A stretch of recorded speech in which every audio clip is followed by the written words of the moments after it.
Computer net के YouTube channel में आपका फिर से स्वागत है। आज के इस वीडियो में हम किसी भी कंपनी की ट्रांजैक्शन की एंट्री करेंगे और वो ट्रांजैक्शन है पेमेंट और रिसीव। कभी भी कंपनी कहीं कोई पेमेंट करती है या कंपनी के पास कहीं से कोई पेमेंट आती है तो किस तरह से हम उस पेमेंट की एंट्री करेंगे, यानी किस तरह से उस पेमेंट को लेने की यानी पेमेंट को रिसीव करने की और किस तरह से किसी को पेमेंट करने की एंट्री टैली में की जाती है। तो पिछले वीडियो में हमने सीखा था किस तरह से हम किसी कंपनी की बैंक ट्रांजैक्शन की एंट्री करते हैं और आज के इस वीडियो में हम रिसीव और पेमेंट की एंट्री करेंगे, यानी पैसा रिसीव करने की और किसी को पैसा पेमेंट करने की एंट्री करेंगे। तो हमारे पास एक कंपनी ऑलरेडी हमने खोल के रखी हुई है, बालाजी प्राइवेट लिमिटेड, और इस कंपनी में अकाउंट्स इन्फो में लेजर में जाके अगर हम डिस्प्ले देखें तो यहाँ पर हमने बैंक और कैश का और एक प्रॉफिट एंड लॉस अकाउंट का लेजर है। तो पहले हम कुछ लेजर क्रिएट कर लेते हैं। तो उसके लिए हम अकाउंट्स इन्फो में जाएंगे, लेजर में जाएंगे, क्रिएट करेंगे। पहले हमने एक लेजर बनाया बिल्डिंग रेंट। कंपनी को हर महीने अपनी बिल्डिंग का रेंट देना होता है, तो ये कंपनी के लिए एक्सपेंसेस का लेजर है। इसे इनडायरेक्ट एक्सपेंसेस में डाल देंगे। एंटर दबाते हुए इस एंट्री को, इस वोचर को, इस लेजर को एक्सेप्ट कर लेंगे। इसी तरह से एक लेजर बनाते हैं मेंटेनेंस। एंटर दबाते हुए इसे भी इनडायरेक्ट एक्सपेंसेस में रखेंगे। इसी तरह से स्टाफ सैलरी, इसे भी एंटर प्रेस करते हुए इनडायरेक्ट एक्सपेंसेस में रखेंगे, क्योंकि ये सारे कंपनी के एक्सपेंसेस के लेजर है। अगर आपने मेरा लेजर का वीडियो नहीं देखा है तो आप एक बार मेरे पिछले वीडियो को जरूर देख लें, जिसमें मैंने आपको बताया था किस तरह से हम लेजर बनाते हैं और कौन सा लेजर किस ग्रुप में डालते हैं। अगला लेजर हमने बनाया इलेक्ट्रिसिटी बिल। एंटर दबाते हुए इसे भी एक्सेप्ट कर लेंगे। इसी तरह से एक और लेजर बनाया टेलीफोन बिल, ये भी एक्सपेंसेस में आएगा। इसके बाद लेजर बनाते हैं कुछ और सेल्स। कंपनी को सेल्स होती है, यहाँ से कंपनी को इनकम होती है, तो ये हमारे इनडायरेक्ट इनकम में आएगा। कमीशन, कंपनी को यहाँ से कमीशन के रूप में पैसा आता है, यानी कि इनकम होती है, इनडायरेक्ट इनकम। इसी तरह से इंटरेस्ट, कंपनी को कहीं से इंटरेस्ट के रूप में पैसा आता है, ये भी कंपनी के लिए इनडायरेक्ट इनकम। एंटर दबाते हुए एक्सेप्ट कर लेंगे। तो ये हमने कुछ लेजर्स बना लिए हैं। अब स्केप करके हम बाहर आते हैं और गेटवे ऑफ टैली में। तो आज हम सीखेंगे किस तरह से ट्रांजैक्शन में रिसीव और पेमेंट की एंट्री की जाती है। तो अकाउंटिंग वोचर में जाएंगे और हम राइट पैनल में देखेंगे कि हमारे पास पेमेंट और रिसीव के लिए दो वोचर हैं, पेमेंट वोचर और receive voucher. Payment voucher F5, receive voucher F6, जिनकी शॉर्टकट की है। तो सबसे पहले हम एक एंट्री करते हैं कि कंपनी को कहीं से पैसा रिसीव हुआ है, तो उसकी एंट्री हम रिसीव वोचर में करेंगे। तो उसके लिए अकाउंटिंग वोचर में जाएंगे। यहाँ पर कोई ना कोई एक वोचर ज़रूर खुला हुआ मिलेगा। F6 प्रेस करेंगे और रिसीव वोचर हमारे सामने डिस्प्ले हो जाएगा। तो इस तरह से क्या है, F6 प्रेस करते ही आपके सामने रिसीव वोचर ऑन हो जाएगा। तो यहाँ पर हमने कीबोर्ड से F6 का बटन प्रेस करना है। तो सबसे पहले अकाउंटिंग वोचर में गए और F6 का बटन प्रेस किया और रिसीव वोचर हमारे सामने ओपन हो जाएगा। तो आप देखोगे ऊपर रिसीव वोचर लिखा हुआ है।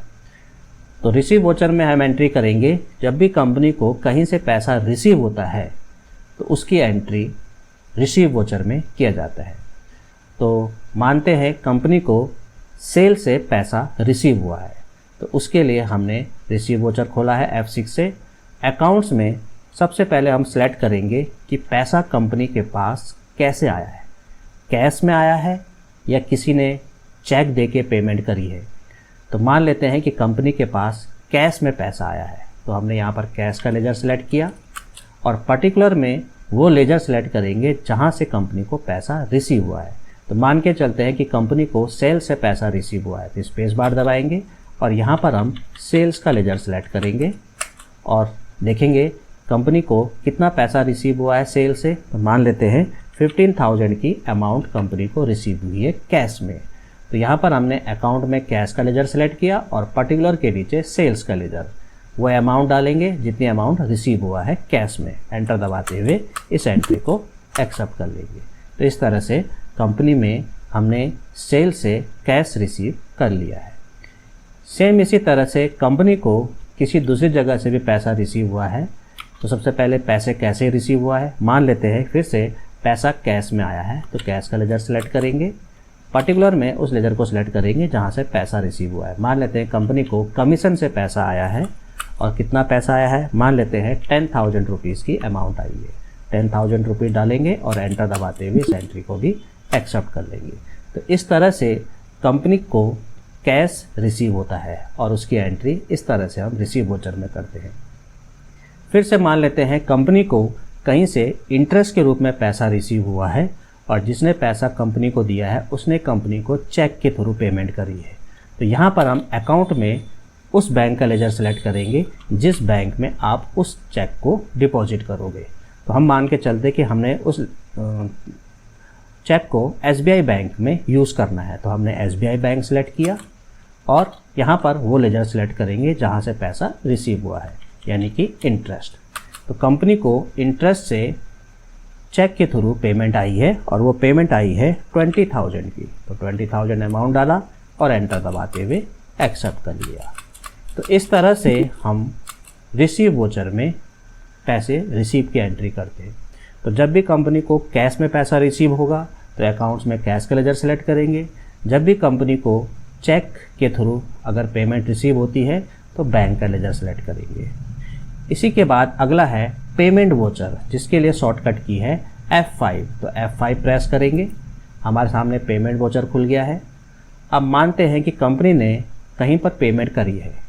अब पेमेंट या तो कैश में करी होगी या चेक से करी होगी। तो मान के चलते हैं कि कंपनी ने कैश में पेमेंट करी है। तो अकाउंट में हम सेलेक्ट करेंगे कैश का लेजर और पर्टिकुलर में सेलेक्ट करेंगे वो लेजर जिसको कंपनी ने पेमेंट करी है।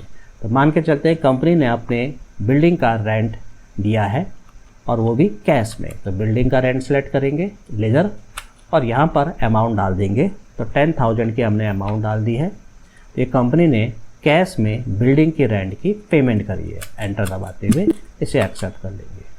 इसके बाद कंपनी ने अपने स्टाफ के सैलरी दी है और इस बार सैलरी कंपनी ने चेक के थ्रू पेमेंट करी है। तो कौन से बैंक का चेक दिया है, PNB या SBI? मान के चलते हैं PNB है। तो PNB सेलेक्ट करेंगे और यहाँ पर सेलेक्ट करेंगे हम स्पेस बार से स्टाफ सैलरी, और स्टाफ को कितनी सैलरी दी है, मान के चलते हैं 20,000। तो 20,000 की अमाउंट डालेंगे और एंटर दबाते हुए इस एंट्री को एक्सेप्ट कर लेंगे। इसी तरह से मान के चलते हैं कि कंपनी ने इलेक्ट्रिसिटी बिल की पेमेंट करी है कैश में। तो यहाँ पर हम सेलेक्ट करेंगे कैश का लेजर और पर्टिकुलर में सेलेक्ट करेंगे इलेक्ट्रिसिटी बिल का लेजर। तो ये इलेक्ट्रिसिटी बिल का लेजर हमने सेलेक्ट कर लिया है। एंटर दबाया, कितनी अमाउंट दी है, 1500। एंटर दबाते हुए इस एंट्री को एक्सेप्ट कर लेंगे। इसी तरह से कंपनी ने कैश में पेमेंट करी है, फिर से कैश का लेजर पर्टिकुलर में सेलेक्ट करेंगे। मान लेते हैं कंपनी ने टेलीफोन बिल की पेमेंट करी है 1,000 रुपीज़। तो टेलीफोन का बिल सेलेक्ट किया, लेजर सेलेक्ट किया और 1,000 रुपीज़ की अमाउंट डाली। एंटर दबाते हुए एक्सेप्ट कर लिया। तो इस तरह से पेमेंट और रिसीव वाउचर में हम एंट्री करते हैं। तो जब भी कंपनी को कहीं से पैसा रिसीव होता है, चाहे वो कैश में रिसीव हो चाहे वो चेक के थ्रू रिसीव हो, उसकी एंट्री रिसीव वाउचर में होगी। और जब भी कंपनी किसी को पेमेंट करेगी, चाहे वो कैश में पेमेंट करे चाहे वो चेक से करे, उसकी एंट्री पेमेंट वाउचर में की जाती है। तो पेमेंट वाउचर पेमेंट करने के लिए है और रिसीव वाउचर रिसीव को करने के लिए, पैसा चाहे वो कैश में रिसीव हुआ हो चाहे वो चेक से रिसीव हुआ हो। तो इस तरह टैली में पेमेंट और रिसीव वाउचर की एंट्री की जाती है। एस्केप करके गेटवे ऑफ टैली में आ जाएंगे। तो ये था पेमेंट और रिसीव वाउचर में एंट्री। तो आज का वीडियो आपको कैसा लगा प्लीज़ कमेंट्स में ज़रूर लिखिए, और अगर आप मेरे चैनल में पहली बार आए हैं तो प्लीज़ इसे लाइक, सब्सक्राइब और शेयर कर लीजिए, और मेरे वीडियो को आप कंटिन्यू देखते रहें और स्टेप बाय स्टेप ही देखें, जिससे कि आपको टैली सीखने में किसी भी तरह की कोई दिक्कत ना आए। तो आज के लिए इतना ही है। Okay, thank you, bye.